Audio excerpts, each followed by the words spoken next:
Hey everybody, it's Friday, June 22nd, 2018. This is Brian Shannon from alphatrends.net. Hope you had a good week of trading. It was kind of mixed for the markets, but we did basically take a little bit of a breather. Here you can see the S&P 500 was down just about 1%, as was the NASDAQ, and those were led lower by their more important groups, meaning the semiconductors for the NASDAQ and the financials for the S&P 500. Energy did pick up a little bit here. You saw a big gain in oil today. The USO, which is the ETF for oil, gained 7.3%. So if we take a look actually at the commodity here, you can see big candle up there today. So energy, I think it's going to make sense to probably keep an eye on some of those energy names, and I'll be pointing some of those out here. And of course, on Twitter is generally the best place to follow my information, as that's the where I consistently put it if you're not a subscriber to Alpha Trends. So let's take a look at the charts and see if we can make some sense of it. We'll start out with the S&P 500, which does continue to hold above this prior little band of resistance over here that we had seen, and that's a good thing. So we took a little bit of a breather is all, and we're closing below the 20-day moving average. I don't view that as a big deal, but we're still above the 50-day moving average and the year-to-date volume weighted average price. If we take a look at the 30-minute time frame, actually let's do the 15-minute time frame, meaning each one of these candles represents 15 minutes worth of data. And you can see for the last 5 days, we started here on Monday with a gap lower, another gap lower on Tuesday, gap higher, a gap higher today. So the market's getting a little bit choppy here, but the one consistent thing that we can point to is that we are still below a declining 5-day moving average. And when the direction of the 5-day moving average is declining, that's when we look at the intermediate term trend as time to go slow. We're pulling back, or price-wise, or digesting through time. So we made our lows for the week actually on Tuesday, and it's been just kind of a choppy range since then. So when we point to the bigger picture again, we're still in a primary uptrend, and nothing has changed there. So the bigger picture is still buyers are in control. Intermediate term, we've got some profit taking, and we'll see how long that takes. One potential scenario that could play out next week, if we're looking for a potential long scenario, would be that maybe it runs up like this towards this 277 where we've seen some resistance recently. It kind of gets a little bit extended, has people chase it a little bit, and then pulls back.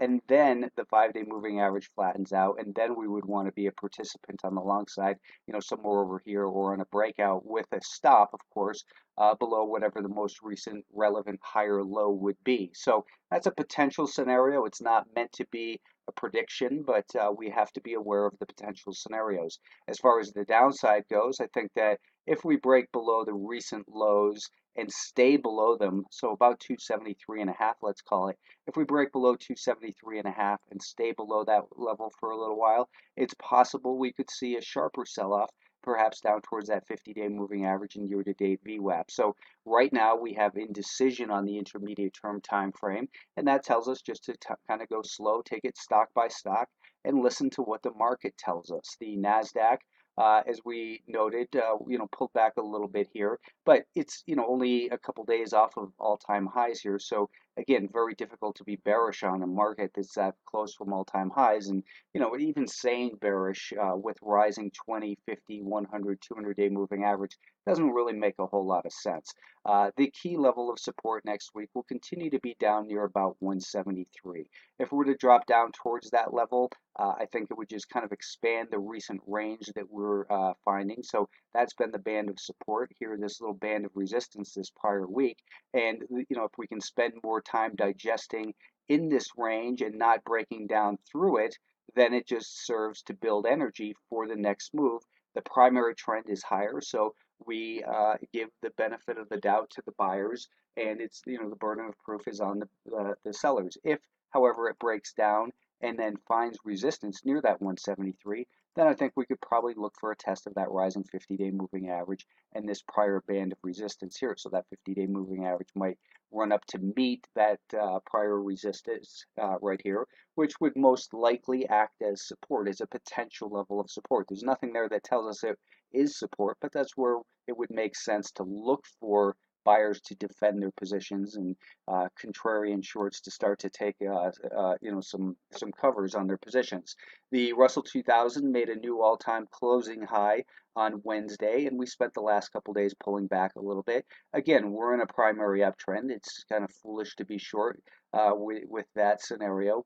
The key level of support did hold this week, and we saw that on Tuesday, that we came down to this 166.5-ish level, and that will continue to be a good place to measure risk against. I think that what's likely to happen if we break down, let's say, below there on Monday, is it's likely to bring in some short sellers and flush out some stops before the market would reverse higher again. Again, the primary trend is higher. You can make money selling short on these little pullbacks, but when the primary trend is higher, the sum of the rallies is greater than the sum of the declines, meaning that we're always going to see more opportunity on the upside until we have a confirmed reversal, and there's no evidence of that whatsoever. Maybe just a little bit of caution since we closed below that 5-day moving average, and the 5-day moving average is flattening out. But again, primary trend remains higher. The semiconductors, the primary trend remains higher. What we saw on an intraday basis here was that declining 5-day moving average, I pointed out to subscribers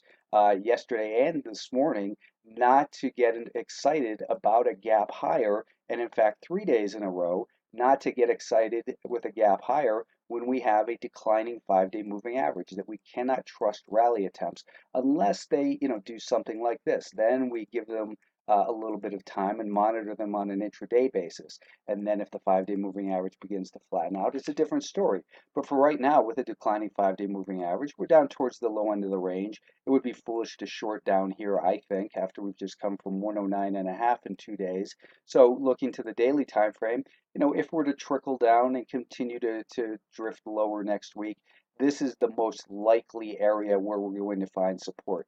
I think that maybe the initial buyers at the 50-day moving average will be a little bit early, and we're more likely to go test the year-to-date volume-weighted average price. It doesn't pay to buy the pullbacks, but instead to buy after the pullbacks, once the buyers have reemerged and shown that they have the conviction to take the market higher once again, that the market is flush to sellers.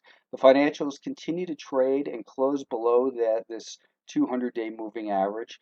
That's kind of a concern. We've traded and closed below it every day this week. We are still in this bigger box, and the bigger, the bottom end of the range down near 26.5 to 26.75. So generally they're neutral, but we're losing momentum here with a declining year-to-date volume-weighted average price up at 28.25. It tells us that the average participant on the long side is now down over $1, and the average short is gaining confidence because they're up over $1. It doesn't mean that's going to be the trend, but it does tell us the money flow and what's most likely to happen here.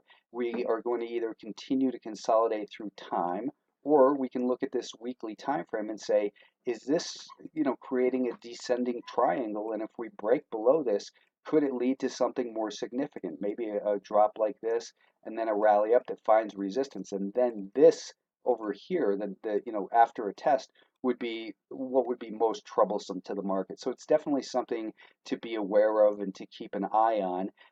Looking at, let's take a look at Ethereum, because I pointed this out on Twitter this week, saying that don't get too excited about this bounce. And that was pretty much exactly at the point where it did find sellers right in here.